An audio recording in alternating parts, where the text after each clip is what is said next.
American കമ്പനികളെ സഹായിക്കാൻ ഇന്ത്യയുടെ ആണവ ബാധ്യതാ നിയമങ്ങളിൽ ഇളവ് വരുത്താൻ ഉറച്ചു മോദി സർക്കാർ.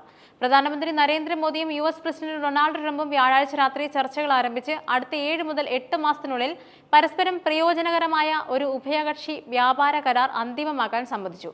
മാത്രമല്ല, ഏപ്രിൽ മുതൽ തങ്ങളുടെ വ്യാപാര പങ്കാളികൾക്ക് പരസ്പര താരിഫ് ചുമത്താനുള്ള പദ്ധതി US അനാച്ഛാദനം ചെയ്തതിന് തൊട്ടു പിന്നാലെയാണ് പ്രഖ്യാപനം വന്നത്. ഇതെന്തായാലും ഇന്ത്യ പോലുള്ള രാജ്യങ്ങളെ സാരമായി ബാധിച്ചേക്കാം. പരസ്പര താരിഫ് നയം പ്രഖ്യാപിച്ചതിന് തൊട്ടു പിന്നാലെ ഇരു നേതാക്കളും വൈറ്റ് ഹൗസിൽ ചർച്ചകൾ ആരംഭിക്കുന്നതിന് മുമ്പ് ഒരു മാധ്യമം ചോദിച്ച ചോദ്യത്തിന് ട്രംപ് മറുപടി നൽകിയത് ഇങ്ങനെയായിരുന്നു: സമീപ ഭാവിയിൽ ഞങ്ങൾക്ക് പ്രത്യേക വലിയ വ്യാപാര കരാറുകൾ പ്രഖ്യാപിക്കാനുണ്ട്. ഇന്ത്യക്കും US-നുമായി ഞങ്ങൾ ചില അത്ഭുതകരമായ വ്യാപാര കരാറുകൾ ഉണ്ടാക്കാൻ പോകുന്നു എന്നായിരുന്നു. കൂടാതെ മോദിയുമായുള്ള സംയുക്ത പത്രസമ്മേളനത്തിൽ പരസ്പര താരിഫ് ചുമത്താനുള്ള US-ന്റെ തീരുമാനത്തെ ട്രംപ് ന്യായീകരിക്കുകയും ഉണ്ടായി. ഇന്ത്യ എന്ത് ഈടാക്കിയാലും അത് ഞങ്ങൾ അവരിൽ നിന്നും ഈടാക്കുന്നു.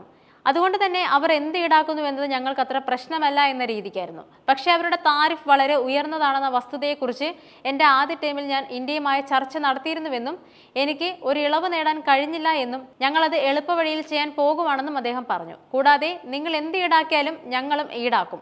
അത് US-ലെ ജനങ്ങൾക്കും ന്യായമാണ്. അതുപോലെ ഇന്ത്യക്കും ഇത് ന്യായമാണെന്ന് ഞാൻ കരുതുന്നുവെന്നും ട്രംപ് പറഞ്ഞിരുന്നു. എന്തായാലും ആണവോർജ്ജ കേന്ദ്രങ്ങളിൽ അപകടം സംഭവിച്ചാൽ ഈ കേന്ദ്രങ്ങളുടെ നടത്തിപ്പുകാരോ ഉപകരണങ്ങൾ വിതരണം ചെയ്യുന്ന കമ്പനികളോ നഷ്ടപരിഹാരം നൽകണമെന്ന വ്യവസ്ഥയിലാണ് ഇളവ് വരുത്താൻ കേന്ദ്രം നീക്കം നടത്തുന്നത്. അമേരിക്കൻ ആണവ കമ്പനികളെ ഇന്ത്യയിലേക്ക് എത്തിക്കാൻ വേണ്ടിയാണ് കേന്ദ്ര സർക്കാർ ജനങ്ങളുടെ സുരക്ഷയെ വെല്ലുവിളിക്കുന്ന നിയമ ഭേദഗതിക്കൊരുങ്ങുന്നതെന്നാണ് റിപ്പോർട്ടുകൾ.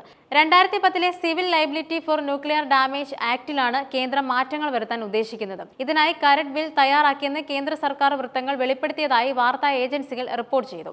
ആണവ ദുരന്തം സംഭവിച്ചാൽ ബന്ധപ്പെട്ട കമ്പനികൾക്ക് സാമ്പത്തിക സംരക്ഷണം ഉറപ്പുവരുത്തുന്ന പുതിയ നിയമ ഭേദഗതി രാജ്യത്തെ ജനങ്ങളുടെ സുരക്ഷയും പരിസ്ഥിതിയുമാണ് അവഗണിക്കുന്നതെന്ന ആക്ഷേപം ഉയർന്നു കഴിഞ്ഞു. രാജ്യത്ത് വർദ്ധിച്ചു വരുന്ന ഊർജ്ജോപയോഗം പരിഗണിച്ച് 2047ഓടെ 100 GW ആണവോർജ്ജ ഉൽപാദനമാണ് ലക്ഷ്യം വയ്ക്കുന്നത്.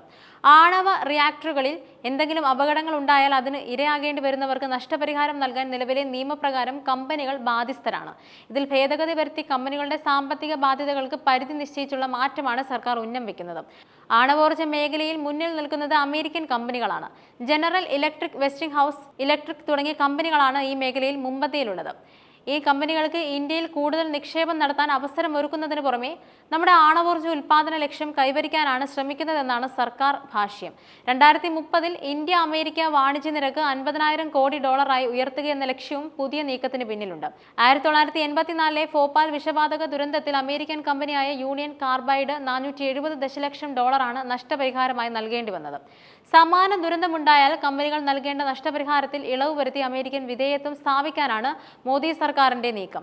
ജൂലൈയിൽ ആരംഭിക്കുന്ന പാർലമെന്റിന്റെ വർഷകാല സമ്മേളനത്തിൽ ബിൽ സഭയുടെ പരിഗണനയ്ക്ക് എത്തിയേക്കുമെന്നാണ് വിലയിരുത്തൽ. ബില്ലിന്റെ സ്വകാര്യവൽക്കരണ സാധ്യതകളും സംയുക്ത സംരംഭ സാധ്യതകളും ഉണ്ടാകാനുള്ള സാധ്യതകളും തള്ളാനാകില്ല. നിലവിലെ ഉക്രൈന്റെ ഭാഗമായ ചെർണോബിൽ, ജപ്പാനിലെ ഫുക്കുഷിമ എന്നീ ആണവ ദുരന്തങ്ങൾ നടുക്കുന്ന ഓർമ്മയായി നിലനിൽക്കുമ്പോഴാണ് ജനങ്ങളുടെ ജീവൻ വെച്ച് കച്ചവടം ഉറപ്പിക്കാൻ മോദി സർക്കാർ നീക്കം നടത്തുന്നത്.